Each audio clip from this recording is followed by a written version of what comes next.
Welcome to SuperTalk Outdoors, where every single Monday at lunchtime we celebrate the world-class outdoors of the state of Mississippi because we live in the capital of the outdoors in America. I want to thank you for joining us on the powerful SuperTalk Mississippi radio network or on SuperTalk TV at C-Spire TV or at YouTube or Facebook or your favorite podcast. You know the drill. We try to be there wherever, whenever you want to engage in the show. And boy, do we appreciate the feedback of you engaging in the store in the show. It's June 23rd, 2025. Man, this time flying, and it's hot outside. My goodness, is it hot outside? Listen, I was serious when I said I really appreciate the feedback. We get so much feedback about the show. People appreciate tuning in and hearing the stories of so many incredible people across the state who are also enjoying the capital of the outdoors in America. And we get, I've mentioned the last couple of shows, I appreciate when people give us tips on people who can join us for the shows. And we continue to get terrific ideas. Got a string of them coming up here pretty soon. But I want to encourage you that if you know someone who's doing some cool stuff in the outdoors, let us know. We'd love to tell their story.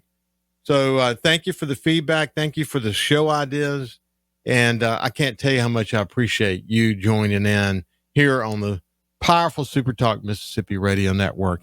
Hey, listen, this past weekend, my son Jordan, my brother-in-law Peter Bohanovich, and his two sons, Peter and Nico. Peter and Nico are my hunting buddies and my fishing buddies. We enjoy when they spend time with us in the outdoors. But we you know what we were going to do Saturday? It was hot and had a good forecast.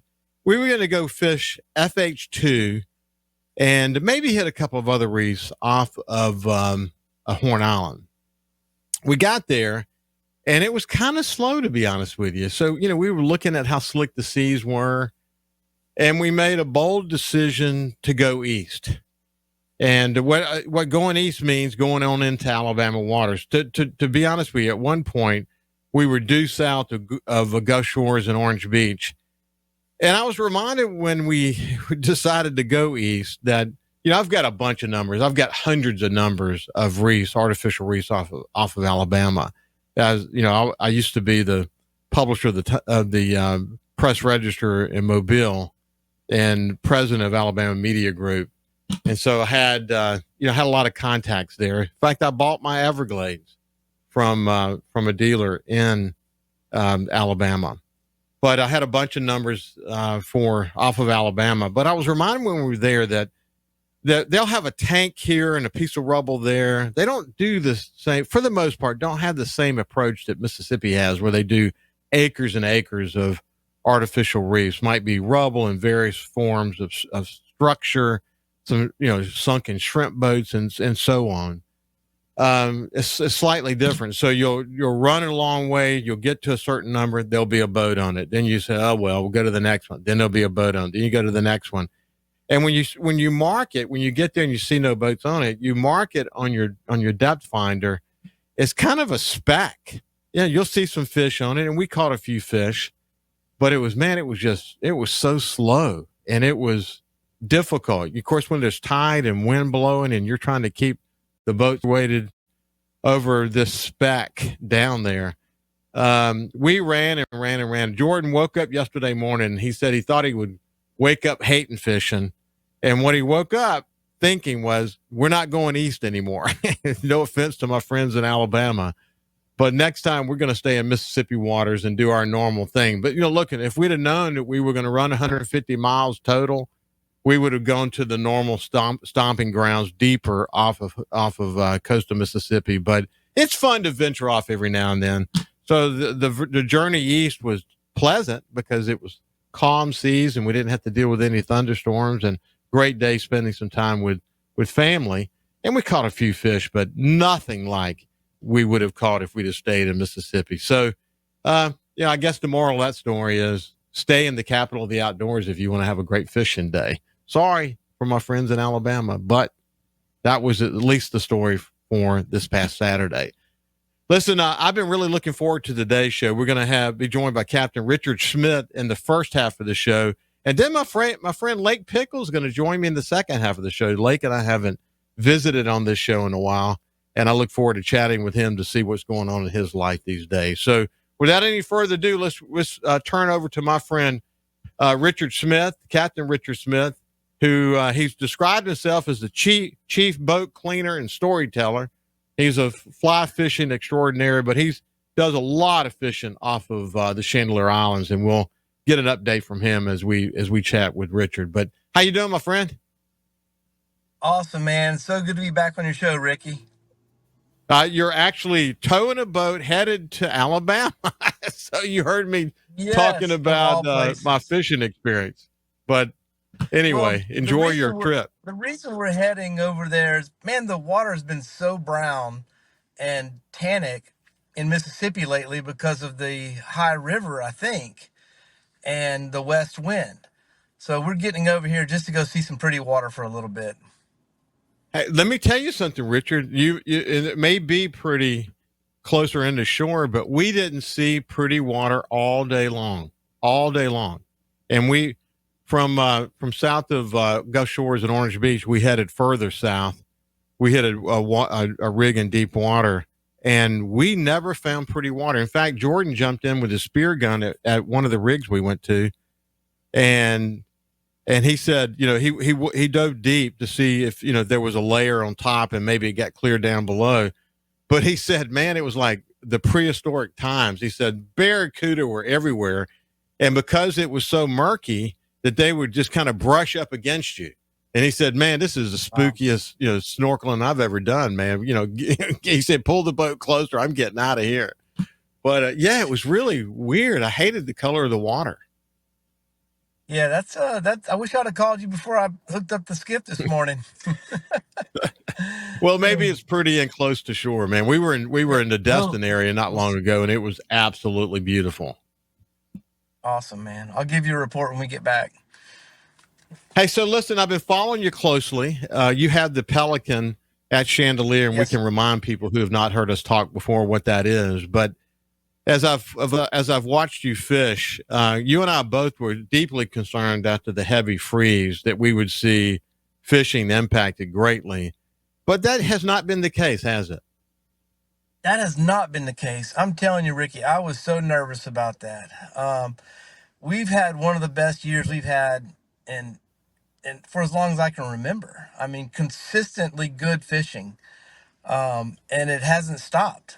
We just keep thinking maybe it's only going to be awesome in May, and now it's June, and it's still awesome. Like, well, maybe it's only going to be awesome in June. It's late June, and they're still catching fish every single time they go out.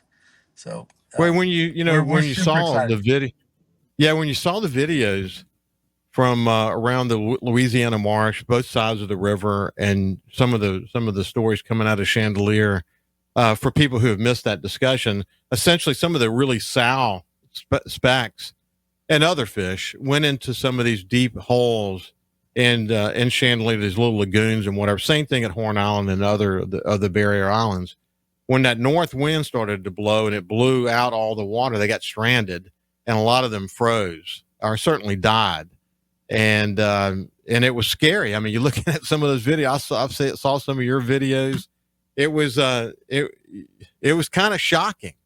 But I think the mix of mullet and other fish that were blended in made it appear a lot worse than it really was.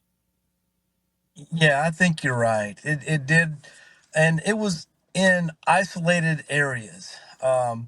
So there were places where a lot of the fish escaped, and I honestly believe that the new regulations that Louisiana has imposed is helping the fishery out quite a bit. I mean, if you kill one big trout over 20 inches, that's a lot of eggs, and now Yeah, you're only allowed to keep one, but we used to keep, all of them, it was, yeah, yeah. we encourage catch and release, but man, it's hard to get someone that drove, 8 hours from Texas and spent this kind of money to go catch fish to convince them to let it go, so they can catch more next year. But now that they have to, I think it's helping out quite a bit. So I applaud Louisiana for taking some steps in the right direction.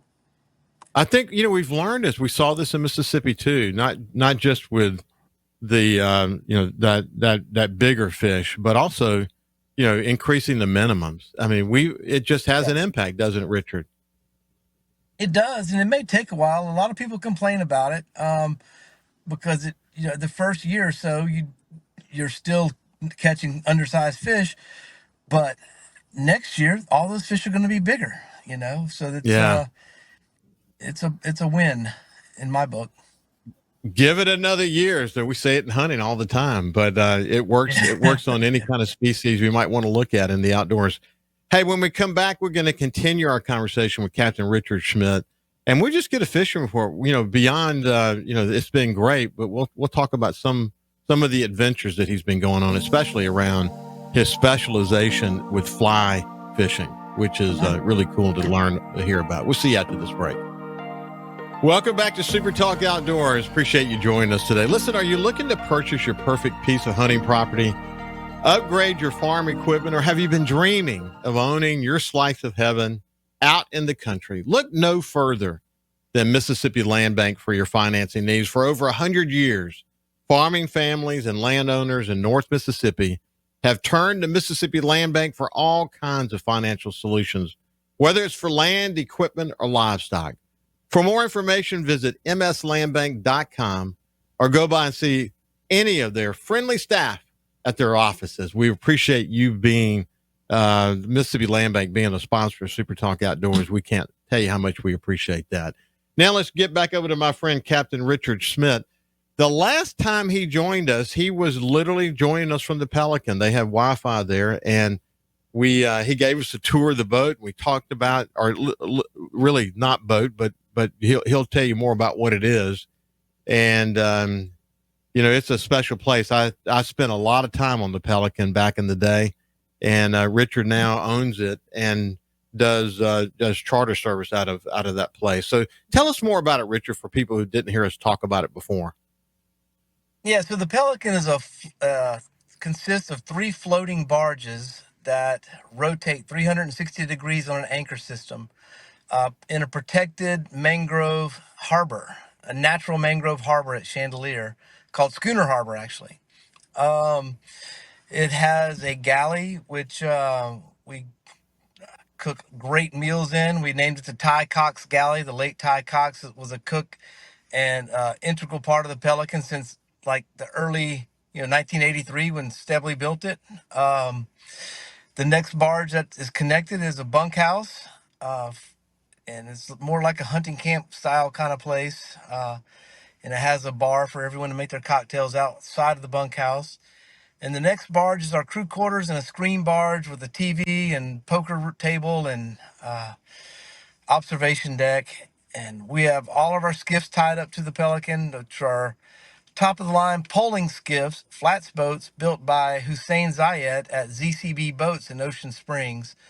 So we wanted to be the top operation out there, so we have the best skiffs. I think I have some of the best employees, and we definitely have the best venue, and right now the best fishing. So we're super excited about it, and I encourage more people to come out and just visit with us if you can't book a trip. Just stop by and say hey. Hey, so Richard, tell people, like, so when someone books a trip, talk about the process of getting them there. How long do they stay? That kind of information. Oh, yeah, thank you. I love that. So when you book a trip, we'll get you. The trips run from Thursday to Sunday or Sunday through Wednesday, and we stay pretty booked, so they run back to back to back. And we'll leave the dock on, say, Thursday at 11 o'clock. You'll load up all your gear, and we go out in a 32-foot twin V. It's a nice large boat with a big beam, so we can carry all of your gear. And of course, you're usually booked with 8 clients. We can carry all the gear for 8 clients and all of our groceries and fuel for the skiffs and whatnot. So anyway, you'll arrive at the Pelican around noon. My host prepare you a lunch while you unload your boat and your gear and put it in your bunkhouse.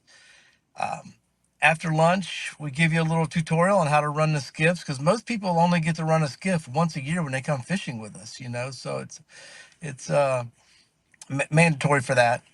and they'll go out and fish on their own while we prepare the pelican for them to come back for dinner. We'll have hors d'oeuvres. They usually arrive back around dusk and watch the sunset and have cocktails and wake up, and we do breakfast and do it all again. And part of the thing we can't control is the fishing and the weather, but we can control the food. So man, we feed you like you've never eaten before. It's some of the best food that you'll ever have. So that's the one thing we can't control, and we can control our attitude. We try to have a great positive attitude and just keep things upbeat. And it's really just hard to have a bad time out there. And Sunday morning on the last day, you'll get up, go fish. You'll eat some breakfast, go fish. Come back around 10, and we'll load you up and take you back home. And then we pick up another group. We put on a new smile and make it happen all over again. Listen, my real dear late friend Kevin Parker and I and my friend Terry Waldrop, again, back in the days, what Mark Steadley created there. In fact, it's quite amazing to me that the Pelican has lived through so many violent storms, and Mark is so industrious, as you and I have discussed before. The way that he designed that anchor and all that. But I've been there. You're right about it. I mean, I've been there when there was so much wind or maybe terrible thunderstorms. Can't do anything about that. But man, once you get in that air condition and start enjoying, maybe cooking a steak or enjoying your downtime, I can't think of a better place to do that. Yeah, it is so relaxing. Matter of fact, the last 2 or 3 trips, the group would get on the boat. They've only been there 5 minutes, and they're trying to rebook for next year, and they haven't caught the first fish. It's just like, this place is heaven. And it might not be heaven, but it's definitely in the same zip code. A lot of times people, when they think about fishing, the barrier islands and places like Chandelier, they don't think about fly fishing. But, if people want to look you up, Captain Richard Schmidt, on Facebook or your social media platforms, you do a lot of posting of videos of your guests fly fishing. And it shows the skiff and the platforms and all of that. It's a really great setup. Reminds you, if you didn't know better, you would think that you were in Key West or somewhere like that. But it is awesome out there, isn't it? It really is. It's one of the top fly fishing destinations it's like the last frontier. It's and originally I started promoting the fly fishing because most of the fly guys are catch and release. And, my theory was that this resource was unsustainable with the amount of fish that we and all the other motherships were killing, every week. And we still encourage catch and release. We have a catch and release tournament this year, catch, photograph, release, and we had it last year. And so we had a lot of big fish that were released, and people in hopes of winning a prize Yeti Cup with their name on it and the CPR Chandelier Pelican logo. So yeah, that's super cool. Listen, what keeps you going, Richard? What keeps you motivated to want to keep doing this? Oh my God, man! I'm just passionate about it. I love to fish, and I love people, and I love showing them our resource. I love showing them what coastal Mississippi has to offer, and what the Chandelier has to offer. I'm evangelical about it, Ricky. I want everybody to know, but that's a bad thing too, because it's getting crowded out there. So maybe I should keep my mouth shut a little more. Yeah, it is a beautiful place. Like if we're running like really far south and if we've got a west wind, I'll usually make that run a little bit further to the west so that that run south, that can be protected.